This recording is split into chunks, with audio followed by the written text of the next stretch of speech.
আজকে মূলত আমরা আজকে বিকেলে তো প্রোগ্রাম গেছে। আমরা মূলত চানমারি হোটেলে নাস্তা খাওয়ার উদ্দেশ্যে যাইতেছিলাম, কিন্তু তারা আসছে অতর্কিত হামলা করছে আমাদের উপরে খুন করার উদ্দেশ্যে। তারা হইলো আলামিন, হইলো ছাত্রলীগের সাংগঠনিক সম্পাদক ৫১ নং ওয়ার্ডের। তার সাথে সঙ্গভঙ্গ রাব্বি বাপ্পি, দুই ভাই, নুরুল রাকিব, তার অঙ্গ এই সবাই আছে আর কি। ভুলু রাকিব, প্রায় ২০-২৫ জন অতর্কিত হামলা করছে আমাদের উপর। হয়েছে, আমার পরিচয়টা আগে আমি দিই। আমি হইলাম বাস্তরা দল মহানগরের সহসভাপতি।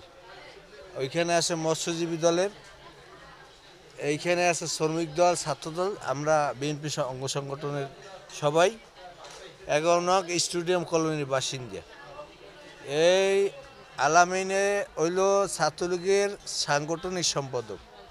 রাব্বি বাপ্পি এরা বিগত ১৭ বছর ধরিয়া মাদক বিক্রি করে আসতে আসে এবং তাদের নামে ১০-১৫টা মামলা আছে মাদক মামলা থানায়। এর ভিতরে সেনাবাহিনী অভিযান দিয়া যৌথ বাহিনী, পুলিশ, ডিবি সবাই মিলে তাদের ধরছে। এখন তারা আবার সবাই মিলে রাজত্ব কায়েম করতে আছে। আমরা যাইতে আছি অন্য একটা কাজে, গুরুত্বপূর্ণ কাজে। হঠাৎ আইসে অতর্কিত হামলা খুন করার উদ্দেশ্যে। আমার মাথায়, এই চোখে আঘাত, এই পিছনে ১৫টার মতো সেলাই, তারপরে চোখ, এই বাম চোখের অবস্থা ভালো না, এইখানে আসলামের অবস্থা ভালো না, এখানে ফেরদৌসের অবস্থা ভালো না। এই একজন অপারেশন থিয়েটার আছে। এই হলো ঘটনা ভাই। ৪ সেপ্টেম্বর ২০২৪ সালে আমাকে কুপিয়ে মারাত্মকভাবে জখম করে। আমরা কেন মামলা তুলতেছি না এই নিয়ে কথা কাটার এক পর্যায়ে তারা দেশীয় অস্ত্র নিয়ে আমাকে এবং আমার এখানে যারা মেডিকেলে ভর্তি আছে তাদেরকে কুপিয়ে হত্যার চেষ্টা করে।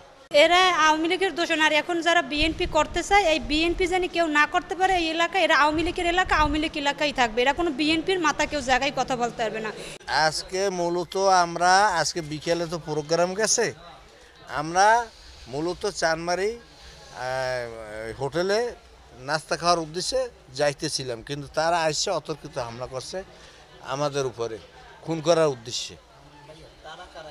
তারা হইলো আলামিন, হইলো ছাত্রলীগের সাংগঠনিক সম্পাদক ৫১ নং ওয়ার্ডের। তার সাথে সঙ্গভঙ্গ রাব্বি বাপ্পি, দুই ভাই, নুরুল রাকিব, তার অঙ্গ এই সবাই আছে আর কি। ভুলু রাকিব, প্রায় ২০-২৫ জন অতর্কিত হামলা করছে আমাদের উপর। হয়েছে, আমার পরিচয়টা আগে আমি দিই। আমি হইলাম বাস্তরা দল মহানগরের সহসভাপতি।